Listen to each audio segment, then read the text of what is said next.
now I want to talk a little bit about Ikvesa the Mashiach, Gog u'Magog. Let's try to hone in a little bit towards actual Mashiach Tzaitin. So I was thinking about how to say this, and meaning I'm struggling because nobody could really know when Mashiach's coming. We've very well established that already. Nobody could actually know. So does it really matter if someone specific says, now he's coming, tomorrow he's coming, it's Ikvesa the Mashiach, this is Gog u'Magog, this is right? So that's why I'm struggling, because 1,000 times 0 is also 0. Meaning if no one could know, then no one could know. But I think the way to say it is like this, that in all Kreiser, in all different segments of Klal Yisrael, in different camps, different streams, etc., there seems to be almost a consensus that now is Ikvesa the Mashiach. And by now, I don't mean now, today. I mean now, this last kufa that Klal Yisrael went through, call it the breakdown of Frumkeit, starting in the mid-1700s, through the World Wars, the Holocaust, down to moving to America, that whole tahalich, it seems to be like there's a consensus amongst all different stripes of Klal Yisrael that that's Ikvesa the Mashiach. The Mashal, for example, the Baal Shem Tov has a very famous letter. The Baal Shem Tov tried to go to Eretz Yisrael a few times in his life. Now, during one of his attempts to go to Eretz Yisrael, he wrote a letter to his brother-in-law, Gershon of Kittiv, whose matzeva is on Har Zeisim. You could go see it. Actually, maybe it's in Tver or Har Zeisim. Gershon Kittiv made it to Eretz Yisrael. And the Baal Shem Tov writes him a letter. And I did not print it out, but the Baal Shem Tov writes that I was doing Aliyas Neshama, where my Neshama goes up to different alamas, as I want to do. And I got up to a special Heichel over there, which was called Heichel Mashiach. And in the Heichel Mashiach, I saw that there was a lot of Chachamim sitting there, and everybody was very, very overjoyed. They were all delighted. And I was afraid, he says, that maybe they're delighted because I'm dead, and they're welcoming me. But they told me, no, it's not because you're dead. We take great pride and pleasure in these Aliyas Neshamas that you're able to do. And no, Baal Shem Tov. Baal Shem Tov, in a letter that he wrote himself, writes this. And the Baal Shem Tov says, so then he says, I confronted Mashiach and I asked him, in the words of Rabbi Shua ben Levi, says, Masai, got his exact words, Emisai Kasi Mar, when are you coming? When's the time? And the Baal Shem Tov says that Mashiach answered him back and he said, which that became a very big Chabad plank, but it comes from a letter that Baal Shem Tov wrote. He said, now this is the Baal Shem Tov writing in, I don't call it 1750, as like the turn of this last Kuf in Klal Yisrael's history, and he's writing very clearly that the way he perceives the impact of Chasidus and of bringing Chasidus to the masses is part of the Tahalach HaGeula. It's to bring Geula. Alternatively, we know the Chafetz Chaim had a bag packed, right? He was ready for Mashiach. The Minchas Elazar, the Munkatcher Rebbe, went to Eretz Yisrael in 1930 to convince Mashiach to reveal himself. It was a very old Nesava Kadisha, Rav Shlomo Alefandri. The Nesava Kadisha was living in Yerushalayim, very, very old Syrian Talmud Chacham. Some people say he lived to be 110 years old, 112 years old. It's hard to know exactly, but he was very, very elderly. And the Minchas Elazar was a very prominent Rebbe in Hungary, made the trip to Eretz Yisrael in 1930 to convince the Saba Kadisha to reveal himself. Come out, it's time. And he asked him the same words, Emisai Kasi Mar. And the Saba Kadisha told him that, not talking about himself, but the Saba Kadisha said, Mashiach is ready to come, but the Rishayim are being ma'akif. And then he's not able to come. And then the Minchas Elazar stayed in Eretz Yisrael for another few weeks, and then the Saba Kadisha died while he was in Eretz Yisrael. Talk about, dashing your dreams. He went there for that, and then the Saba Kadisha died. And there's many more, meaning the Chafetz Chaim, Rabbi Chanan quotes him extensively, and Rabbi Chanan has several contrasim called Ikvesa the Mashiach, where he quotes all different quotes from the Chafetz Chaim about the pratim of when Mashiach's coming, how Mashiach's coming. So I think the proper way to say it is that there's a consensus amongst so many different streams and segments of Klal Yisrael that we're holding now in the Ikvesa the Mashiach. Now, there's more than one way to understand why they would feel that way. The pashtus is that the Gemara in Sanhedrin says, the Gemara of Avodah Zarah, Sanhedrin elsewhere says that the world is on a timeline. The world is I think in secular historians, there's a big machlekes. If history is an arc, meaning is history going somewhere? Like everything, A+1 +2 +3, everything's leading somewhere. Society progresses, humankind progresses. Is history an arc, or is history just random dots on a chart, and a talented writer could turn it into a story? But Batsim, there's no, society could progress, regress, digress. From a Jewish perspective? No, a secular perspective. But from a Jewish perspective, that's what I'm saying. I'm using that to just set the table. From a Jewish perspective, Chazal say several times that history is an arc. Shita Alp and Shin Havayalma, the world is going to exist for 6,000 years, 2,000 years of Tayu, 2,000 years of Torah, and 2,000 years of Mashiach. And Chazal and Sanhedrin and the Tzaddik Zayin say, Chazal say, but was eaten out of them what was eaten out of them already. There's other versions where it's not 2,000 years, there's different theories in Chazal, exactly the thing, but clearly Chazal have the version that history is an arc, and it's leading somewhere. So if you're looking at a 6,000 year clock, we're much, much closer to the end of the clock than we are to the beginning of the clock. So it's simple to see why someone who's living in the last... When does the clock start from? From the Bria Day one? Yeah. From Bria Sa'olam. So we're much, much closer to the end of the clock than the beginning of the clock. If history is an arc, the way Chazal describe it, and we believe... It starts from Adam Rishon's birth, even. Yeah, but that's the same day, exactly, right. The Tahalich, right, the Tahalich starts from the Chet, but the clock starts things, so, and we have absolute emunah that Chazal's understanding of the arc of history is true, so it's easy how someone, whether it's Chavetz Chaim or the Minchas Lazar or the Baal Shem Tov or others, would say, okay, we're standing so close. That's the simple, the easy. The theory that we're 175 years close to the 6th. Milashon like Yaakov, Ekev. Ekev means the end, the bottom, the base. Yeah. Meaning, it doesn't mean it's today. It doesn't mean it's tomorrow. It doesn't mean that I could tell you it's mamash. Ikvesa Mashiach means we're at the end. Things have been leading to a certain point, and we're much closer to the end of that point than we are to the beginning of that point. Now, additionally, Chazal in two places give a whole list of simanim of Ikvesa Mashiach, and I'm going to read through them.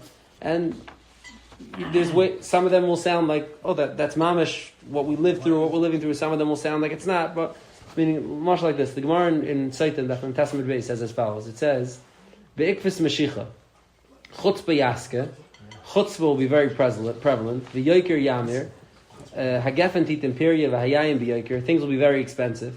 Umalchus tehapach leminus. Governments will turn sour, will turn to minus. Ve'ein techachas. There's no techacha. Beis vadiyah lezaynis v'hagali yicharev v'hagavlin yasam v'anshe agvul yiseichu me'ir le'ir. Border people will be roaming from city to city. The chachma of the wise men will be lost. The yirichet yamasu, those who feared sin will lose it. But MST and Adaris, the truth will be totally bankrupt. Na'arim pnei zakenim yalbinu, the youth will ridicule their elders. Zkenim yamdum pnei ktanim, exactly. Ben menavel av, bas kama be'ima, kala b'chamaisa. There's so many examples, meaning that pnei adar ke pnei akela, the face of the generation is like the face of a dog. And then the Gemara ends off, what do we have to be saying on Avinu Shebashamayim? So some of these things will sound very easy to understand, how this is mamish, what we're living or lived through recently. Some of them seem a little bit more obscure, harder to understand. The Gemara in Sanhedrin says, Darsha Mashiach Ba, and I won't read it. It's not exactly the same, there's some steerus, but it's similar, and the Gemara says more lists of things. So based on either the fact that Stam, we're at the end of the Ta'alech, we're at the end of the 6,000 years, or based on the fact that many of these Simanim sound to be very, very much what's going on today, led many of these Gedolim to talk in this manner, where you'll hear very constantly, it's Ikvesa Mashiach, this is the Let's the Dar, this is the last Rali Svei, but Rali Svei didn't say it when he was in full control of his faculties. He didn't. He only said it when he was already Shivri Luchas. Rali Svei as Luchas didn't say it. So, but many Gedolim did say it, when they were very much campus mentis and in full control of the faculties. And the idea is that there's either the Simanim or it's the time. When he talks about it, he says that if you look at the Simanim that the Gemara are bringing, you're seeing them on a very accelerated clip. He's writing in the 1930s when the Nazis are coming to power.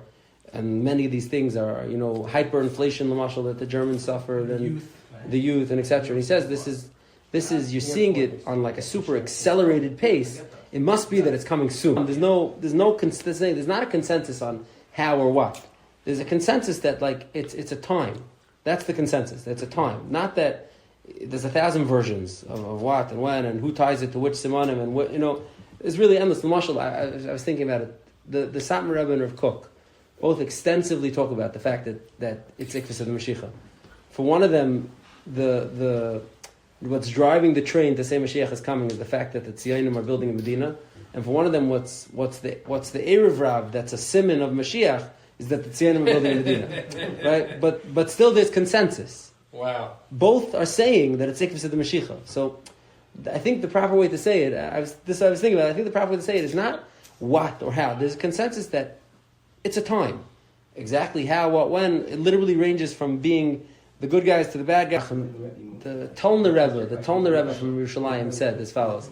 He says it's pashut to him that if all Jews, all rabbis got together and they said that Mashiach must come on Tuesday, January 8th at 2 o'clock, Mashiach would not be able to hold stiff against such a consensus of Chachmei Yisrael. Because pashut Mashiach would come. He says, but what are we supposed to do? You need Mashiach to come before you could have such a consensus.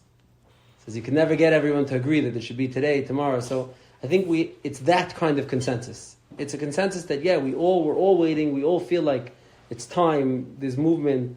The Simanim of Chazal are being mitkashem. We're seeing them being played out, and it's time. But the consensus that can actually, give you a final safe davar, that consensus can only come when Mashiach actually comes, and that's on the level of actually knowing a reality, a date, and on the level of actually forcing it to happen. Now, the other nakuda is.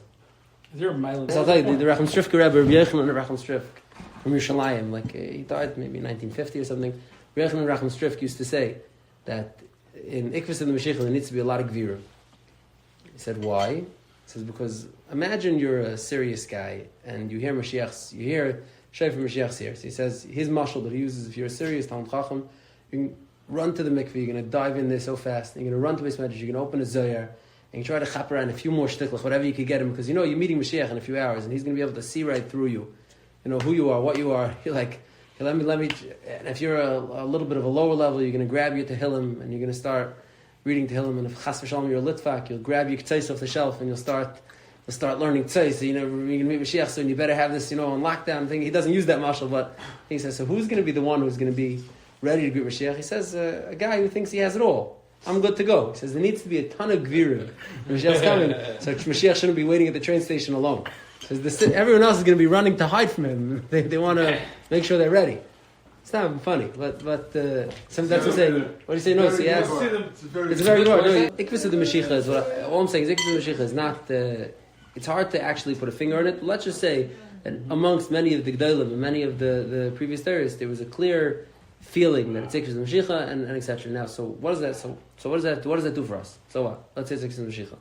So the Chafetz Chaim used to say over Var B'Shem of Chaim Volozhiner that I think is worth sharing. The Gemara that I read you in Saita, the Gemara ends off. It says a whole list of terrible situational things. Right, the world is in a terrible state, and the Gemara it ends off. It says, "V'anu ein lanu li'ishan ela l'avinu shebashamayim." Us, we only have to rely on HaKadosh Baruch Hu. Now, the way the pashtus how you'd read that Gemara would be, I would think, is society's crumbling, things are terrible. I can't give Zech Eitzah. I don't know how to make anything work anymore. I'm not in control. Whatever.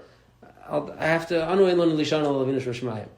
Chaim Volozhiner used to say, Anu ein lanu li'ishan ela l'avinu shebashamayim. That attitude is part of the klala. You're not supposed to feel like there's nothing you could do. So you feel like Mashiach's coming. You feel like the writing's on the wall. So live better, be better. Meaning, Chaim Volozhiner used to say that Anu ein lanu li'ishan. That's a chelik of the klala. The final klala on the list is that people are going to say, okay, it's out of my control. I can't do anything. I'm waiting for 6,000. I'm waiting for 6,000. I'm going to play out the clock. It is what it is.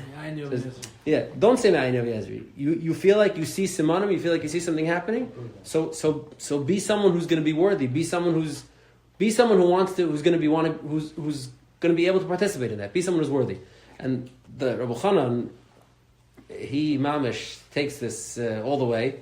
It's Chaim Volozhiner. The Chafetz Chaim used to say it over all the time. And Rabbi Chanan brings it by Arichas and says that it's not going to be a simple tkufa, Gagumagig, and all the different. I quoted the Gemara in Sanhedrin that says that I forgot the names, but some Amiram used to say Yesi v'lei. I shouldn't have to see it. Mashiach should come. I shouldn't have to see it because I want to let me know when it's done. I want to be there when it's done. But the actual process is not so simple. It's not all peaches and cream.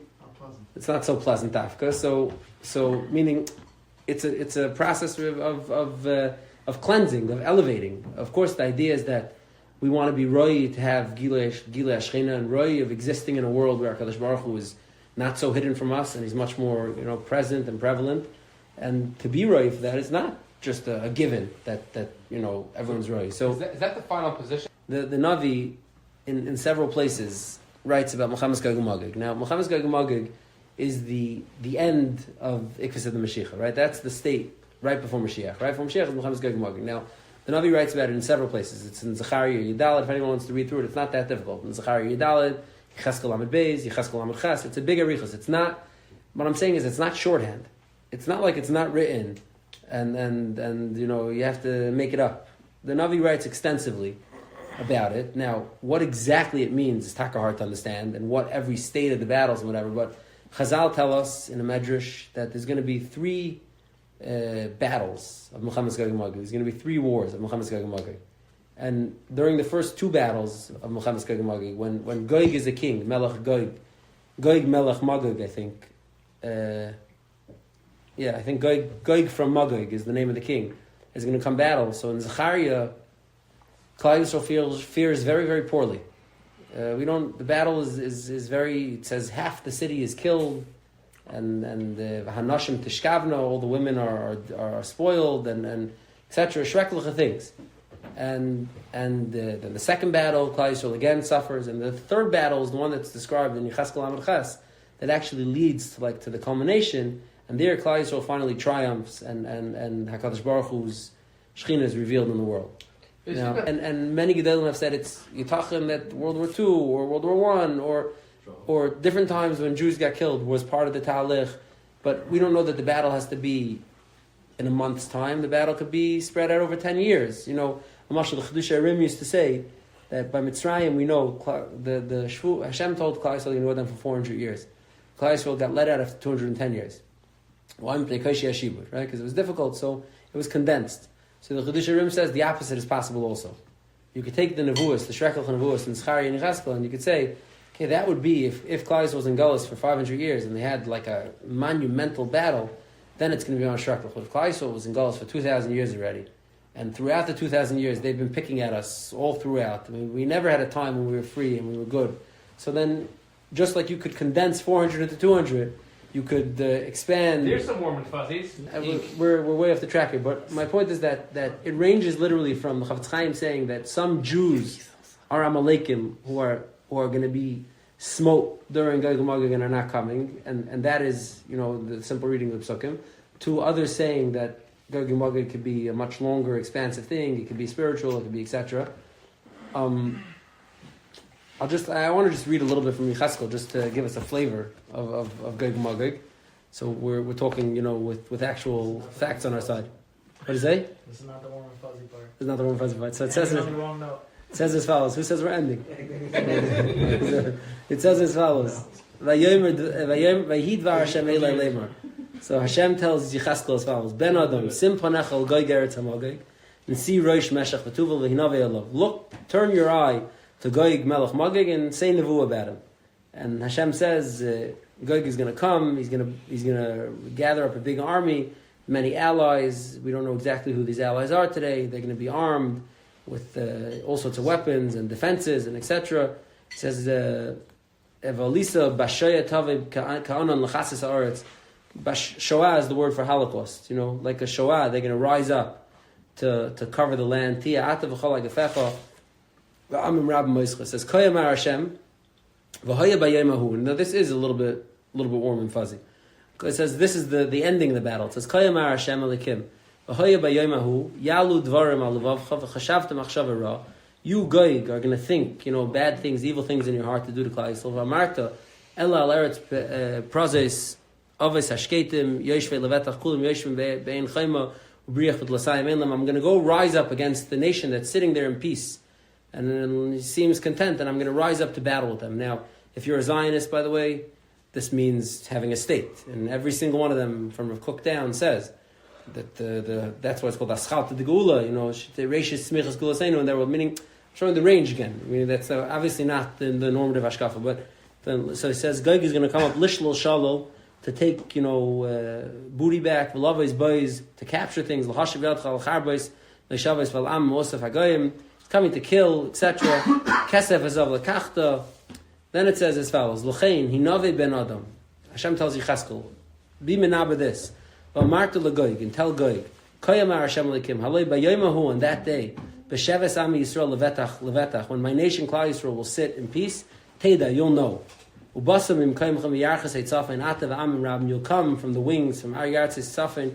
You and nation, a lot of nations. Reich v'susim kulam kahal gadol v'chel rab. V'alisa alam Yisrael. You're going to rise up to fight with Klal Yisrael. Ka'anon l'chasis aretz b'achras hayamim. The end of days. Tiyeh v'havi yisicha aratzi lema. And this is the point, the punchline. Hashem says, I'm going to bring you, Goyig. I'm going to bring you enemies to Yisrael to fight. El artzi leman das hagoyim. So that the nation should know, Oisi b'hikachi b'chol einei Goyig. So that all of you should know who I am when I'm Mekadeshem Shemayim by dominating you. This is the end. Like HaKadosh Baruch Hu is being Menaveh. Hashem is telling Yecheskel, be Menaveh, that I'm going to force your hand. I'm going to make you come to battle Klal Yisrael. And there's a medrash, I forgot exactly where the Malbim brings it down. There's a medrash that says, it's actually a Gemara, but it's a medrash that says, Hayitachon that the Goyim should rise up against Klal Yisrael. Klal Yisrael is such a contributor to the world in every way. We're tremendous contributors. Klal Yisrael's, in every field. What? Tremendous contributors. Hayitachon that you should rise up against us. You should be so thankful. We're the cutting edge. We're the avant-garde. We're the ones who drive everything forward. And it's literally in every tchum, right? It could be in medicine. It could be in finance. It could be in politics. L'toyev, l'ra, whatever you want. We drive the engine. Hayitachon to turn on us. That's Chazal asked this question. And Chazal say the pasuk in Yecheskel is telling us that Hashem is guiding it on purpose. Hashem wants them to turn on us. Come fight with Klal Yisrael so that I could show them. I could show the world that there's Malchus of HaKadosh Baruch Hu, V'haya Hashem l'melech al kol haaretz, that I could bring to conclusion the Talich, the arc of history, that Hashem could conclude the arc of history by reigning His name. V'haya, Hashem echad u'shmo echad. And the Balatanya, Balatanya says that what do you say? Balatanya? Yeah. Oh, Shem Shav Aliyah.